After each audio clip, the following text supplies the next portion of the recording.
Morning students. आज हम class 10th में लेसन नंबर 22 भीतरी समृद्धि के बारे में समझेंगे। भीतरी समृद्धि इस लेसन के लेखक का नाम है डॉक्टर चंद्रकांत मेहता। डॉक्टर चंद्रकांत मेहता का जन्म हुआ था सन 1939 में। गुजरात विश्वविद्यालय के पूर्व उपकुलपति डॉक्टर चंद्रकांत मेहता बहुमुखी प्रतिभा के धनी हैं। डॉक्टर मेहता की मातृभाषा गुजराती है, किंतु संस्कृत, प्राकृत एवं हिंदी पर भी उनका समान अधिकार है। लगभग 50 वर्षों से हिंदी एवं गुजराती लेखन के प्रति समर्पित डॉक्टर मेहता की गुजराती एवं हिंदी में कई रचनाएं प्रकाशित है। साथ साथ चल रही किरण निबंध संग्रह पर भारत सरकार ने उन्हें नेशनल अवार्ड में सम्मानित किया है एवं उत्तर प्रदेश हिंदी संस्थान लखनऊ ने गुजराती हिंदी की सेतु रूप सेवाओं के लिए सौहार्द सम्मान दिया है। अन्य कृतियों में दिया जलाना कब मना है, दिशांतर जरा ठहर जाओ, अन्वेषक और अन्य आदि प्रमुख है, ये मुख्य है। प्रस्तुत निबंध में चाहे जितना धन कमाओ, चाहे ऊंचे महल बनाओ, ऐशो आराम की जिंदगी में भौतिक सुख तो अवश्य मिलता है। सोने चांदी के गहनों आभूषणों से लद जाओ, पर जब तक भीतरी शांति नहीं मिलती तब तक जीवन व्यर्थ है। जब तक अंदर की शांति, आंतरिक शांति नहीं मिलती तब तक ये जीवन सभी व्यर्थ है। सुख पैसे रुपयों से नहीं मिलता, जीवन का सुख उदारता और त्याग में समाया है। अब हम लेसन समझेंगे स्टूडेंट्स। जब द्रव्य भक्ति बढ़ जाती है तब जीवन भक्ति कम हो जाती है। इसका अर्थ है कि द्रव्य भक्ति यानी कि जब धन की लालच बढ़ जाती है तब जीवन भक्ति कम हो जाती है। तब जो जीवन की आंतरिक शांति है, जो सच्चा सुख है जीवन का, वो कम हो जाता है। जब लोग अमीर बनने के कृत्रिम चाव में फंस जाते हैं तब अंतःकरण की अमीरी की सुगंध खो देते हैं। इसका अर्थ है कि जब लोग अमीर बनने की कृत्रिम चाव यानी कि जो कृत्रिम जो शौक होता है अमीर बनने का, उसमें फंस जाते हैं, तब अंतःकरण की अमीरी यानी कि जो अंदर की अमीरी है वह कम हो जाती है। जो उदारता है वह कम हो जाती है। तृष्णा तो परंपरागत डाकू रानी होती हैं। तृष्णा यानी कि लोभ, तृष्णा तो परंपरागत डाकू रानी होती है। यो हमारे जीवन के लिए एक बुरी चीज़ है तृष्णा, जो लोभ कहते हैं उसको। जब तृष्णा ये बढ़ती है तो मनुष्य की नेकी के समाप्त होने में देरी नहीं लगती। जब हमारा लोभ बढ़ जाता है तो मनुष्य की जो नेकी है, उसकी ईमानदारी है, वह समाप्त होने में देर नहीं लगती। मनुष्य के लिए जीना कोई मुश्किल काम नहीं है।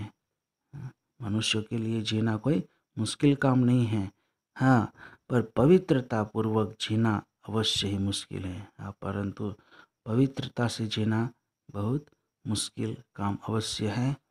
धन सुख का जादूगर भी है और शांति का डकैत भी। धन जो है हमारा पैसा, वह सुख का जादूगर भी है और शांति का डकैत भी है। अभी तक कोई भी दर्जी ऐसा अंगरखा नहीं मिल पाया है जिसे पहनकर तृष्णातुर मनुष्य चैन की सांस ले सके। अभी तक कोई भी दर्जी ऐसा अंगरखा नहीं सिल पाया, यानी कि ऐसा कपड़ा नहीं सिल पाया जिसे पहनकर तृष्णातुर मनुष्य यानी कि लोभी मनुष्य चैन की सांस ले सके, चैन से जी सके। ऐसा कोई पोशाक, कोई कपड़ा नहीं सिल पाया है। कहा जाता है कि पोम्पी नगर के खंडहरों में खुदाई करते हुए एक नर कंकाल प्राप्त हुआ था। कहा जाता है कि पोम्पी नगर के खंडहरों में खुदाई करके तय हुए एक नरकंकाल यानी कि एक मनुष्य का जो हाड पिंजर होता है वह नरकंकाल प्राप्त हुआ था। उसकी मुट्ठी खोलने में काफ़ी परेशानी हुई थी। उस कंकाल की मुट्ठी खोलने में बहुत दिक्कत हुई थी। मुट्ठी खोलने के बाद पता चला कि मृत व्यक्ति ने अपने हाथ में सोना पकड़ रखा था। उस कंकाल की मुट्ठी खोलने के बाद मालूम हुआ कि वह मृत व्यक्ति ने अपने हाथ में सोना पकड़ के रखा था, क्योंकि उसके हाथ में सोना था। इस प्रकार इसी शहर के एक व्यापारी ने अपनी अंतिम सांस लेते समय तकिए के नीचे से पैसों से भरी हुई एक थैली बाहर निकाली थी तथा अपने प्राण त्यागने के समय तक उसे खूब मजबूती से अपने हाथ में पकड़ रखी थी।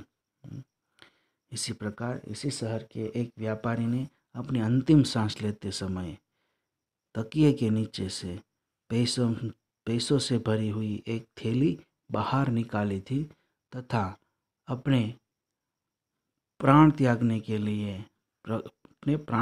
के समय जब उसकी मृत्यु होने के समय तक उसे खूब मजबूती से अपने हाथ में पकड़ रखी थी वह थैली। हमारे यहाँ पहले डाल डाल पर सोने की चिड़िया रहती थी। आज अमीरों की पारिवारिक समस्याओं को दर्शाते हुए धारावाहिकों की मानव चिड़िया गहनों से लदी फदी रहती है। इसका अर्थ है कि हमारे यहाँ पहले डाल डाल पर सोने की चिड़िया रहती थी। यहाँ यानी कि यहाँ हमारे यहाँ पहले के ज़माने में बहुत सभी सुखी थे और सभी अमीर थे। आज अमीरों की पारिवारिक समस्याओं को दर्शाते हुए धारावाहिकों की मानव चिड़िया गहनों से लदी फदी रहती हैं।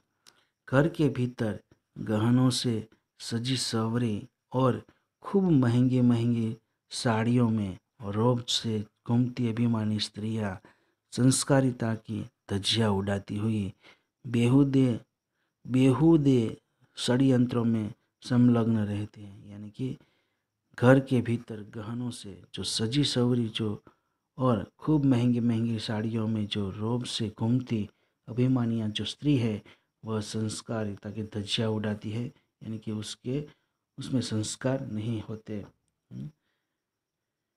बेहूदे षड्यंत्रों में संलग्न रहती हैं। वह ऐसी बुरी आदतों में रची रहती हैं। इनमें भारतीयता का तिल मात्र भी दर्शन होता है क्या? उसमें भारत की संस्कृति का भी दर्शन नहीं होता। भारत की जरा भी संस्कृति दिखाई नहीं देती। पहले त्याग द्वारा आनंद की प्राप्ति होती थी, पर अब भोगने के बाद फेंक देना मूल मंत्र हो गया है। पहले त्याग द्वारा कुछ भी बलिदान देना वह उसमें आनंद होता था, पर अब भोगने के बाद फेंक देना मूल मंत्र हो गया है। परंतु अभी आज के ज़माने में कुछ भी हम प्राप्त करो तो हम खुद ही उसका उपयोग करो, बाद में उसको फेंक देना वह एक मुख्य बात हो गई है, मूल मंत्र हो गया है। आगे लिखा है कि आज के जीवन में धन की जीवन का नियंत्रक परिबल बन गया है। अतः यानी कि आज के मनुष्य की वृत्ति व प्रवृत्ति दोनों ही भ्रष्ट हो गई है। आज के ज़माने के मनुष्य की वृत्ति यानी कि उसका स्वभाव और प्रवृत्ति यानी और उसका काम दोनों ही भ्रष्ट हो गई है।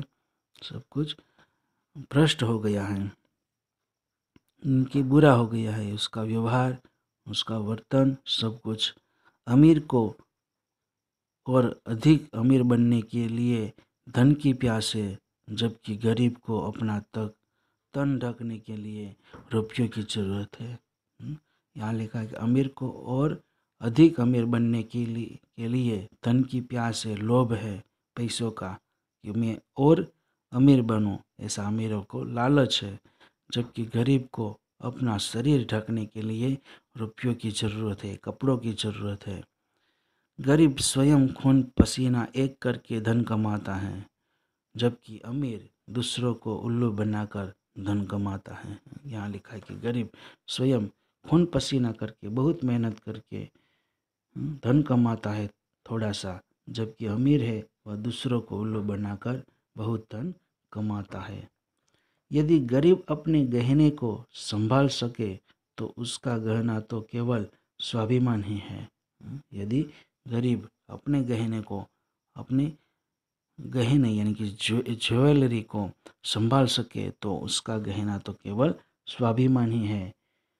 जब तक पैसे की खोज नहीं हुई थी तब तक जब तक पैसों की खोज नहीं हुई थी तब तक मनुष्य अंदर से अमीर था।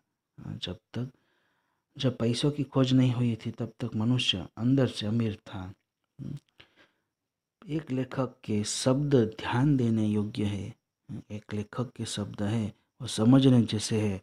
वह कहता है कि सहृदयता, आत्मीयता, आशा, उल्लास तथा प्रेम ही वास्तविक धन है। एक लेखक के शब्द समझने जैसे है। वह लेखक कहता है कि सहृदयता यानी कि अच्छे हृदय से, आत्मीयता से, आशा, उल्लास तथा प्रेम ही वास्तविक धन है। वही रियल धन है, पैसा है। इस पृथ्वी के एक छोटे से अंश को पाने के लिए मुझे इतना सख्त परिश्रम करने की आखिर क्या आवश्यकता है। इस पृथ्वी के एक छोटे से अंश को पाने के लिए, छोटे से चीज़ को पाने के लिए मुझे इतना सख्त परिश्रम, हार्ड वर्क करने की आखिर क्या आवश्यकता है। समग्र पृथ्वी ही तो मेरी है। समग्र पृथ्वी यानी पूरी पृथ्वी तो मेरी है। अगर कायदे कानून की भाषा में यह पृथ्वी किसी और की कहलाती है तो इसमें इतनी ईर्ष्या क्यों करनी चाहिए। अगर कायदे कानून की भाषा में यह पृथ्वी किसी और की कहलाती है तो इसमें इतनी ईर्ष्या, इतनी जलन क्यों करनी चाहिए हमें। यह उसी की संपत्ति है जो इसका उपयोग कर पाता है। यहाँ लेखक कहते हैं कि यह उसी की संपत्ति है, इसी की प्रॉपर्टी है जो इसका उपयोग कर पाता है, और जो उपयोग नहीं करता उसकी संपत्ति नहीं है। अतः यानी कि संपत्ति के मालिकों से मुझे क्यों ईर्ष्या करनी चाहिए। यानी कि जो उसकी जो प्रॉपर्टी होती है, जिस प्रॉपर्टी का जो मालिक होता है, मुझे उससे जलन, ईर्ष्या नहीं करनी चाहिए। मैं रेल का किराया देकर देश भर की सैर कर सकता हूँ। मैं ट्रेन का किराया देकर देश भर की सैर कर सकता हूँ, देश भर में घूमता हूँ। मेरा मन हो तो ताजगी भरी सुंदर हरी घास, छोटे बड़े पौधे, मैदानों में लगे कीर्ति स्तंभ तथा सुंदर बारीक कारीगरी वाले शिल्प व सुंदर चित्रों का आनंद ले सकता हूँ। यहाँ लेखक ने लिखा कि मेरा मन हो तो मैं ताजगी भरी सुंदर हरी घास को देख सकता हूँ, छोटे बड़े पौधों यानी कि छोटे बड़े पेड़ वृक्षों को देख सकता हूँ, मैदानों में लगे कीर्ति स्तंभ तथा सुंदर बारीक कारीगरी वाले शिल्प व सुंदर चित्रों का मैं देखकर आनंद ले सकता हूँ। ठीक है स्टूडेंट्स, यहाँ तक रखते हैं। अगला पेज हम अगले दिन समझेंगे।